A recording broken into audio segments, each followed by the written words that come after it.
কলকাতায় বিবিএ পড়তে এসে নিখোঁজ পড়ুয়ারা। নিখোঁজ মালদার চাঁচলের যুবক সন্দীপ দাস।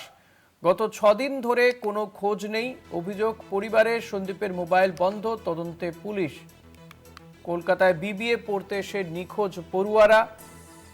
নিখোঁজ মালদার চাঁচলের যুবক সন্দীপ দাস। গত 6 দিন ধরে কোনো খোঁজ পাওয়া যাচ্ছে না তার। অভিযোগ পরিবারের। সন্দীপের মোবাইল বন্ধ রয়েছে, তদন্তে নেমেছে পুলিশ। কলকাতায় বিবিএ পড়তে এসে নিখোঁজ মালদার যুবক। কলকাতায় বিবিএ পড়তে এসে নিখোঁজ হয়ে গেছে এই পড়ুয়া সন্দীপ দাস তার নাম। গত 6 দিন ধরে তার কোনো খোঁজ পাচ্ছে না পরিবারের লোকজন। ইতিমধ্যে থানায় জানানো হয়েছে, তদন্তে পুলিশ। রুহুল আমিন রয়েছে। রুহুল, কি জানা যাচ্ছে? 6 দিন হয়ে গেছে, এখনো কোনো খোঁজ পাওয়া যায়নি। পুলিশ কি বলছে? দেখো ঋষিকেশদা, তোমাকে প্রথমেই জানাবো, বিবিএ পড়তে কলকাতায় গিয়েছিল এবং রহস্যজনকভাবে নিখোঁজ হয়েছে মালদার ছাত্র। দুশ্চিন্তায় রয়েছে গোটা পরিবার।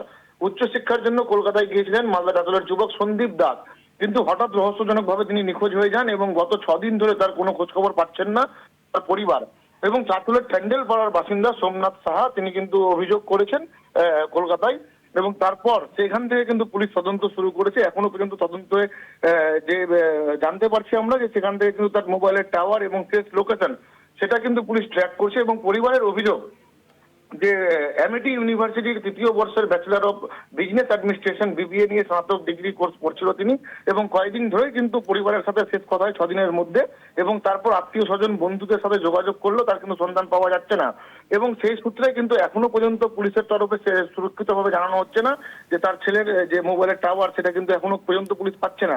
এবং টেকনো সিটি পুলিশের তরফে কিন্তু এখনো জানানো হচ্ছে যে তারা কিন্তু জিডি, যেটা জেনারেল ডায়েরি, সেটা কিন্তু রুজু করেছে এবং তার বন্ধু এবং যে কলেজ পড়ুয়ারা রয়েছে তাদের সাথে কথা বলছে।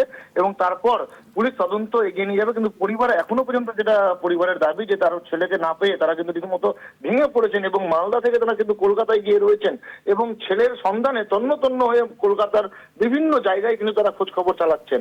ঋষিকেশদা, ধন্যবাদ রুহুল। কথা বলছিলাম প্রতিনিধি রুহুল আমিনের সঙ্গে। কলকাতায় পড়তে এসে নিখোঁজ মালদার যুবক। বিবিএ পড়তে এসে তার কোনো খোঁজ পাচ্ছে না পরিবার। গত 6 দিন ধরে তার কোনো খোঁজ পাচ্ছে না। ইতিমধ্যে থানায় গোটা বিষয়টি জানানো হয়েছে, নিখোঁজ ডায়েরি করা হয়েছে, তদন্তে নেমেছে পুলিশ। ওই যুবকের মোবাইল কিন্তু বন্ধ রয়েছে। খুব স্বাভাবিকভাবেই উদ্বেগের মধ্যে রয়েছে পরিবার।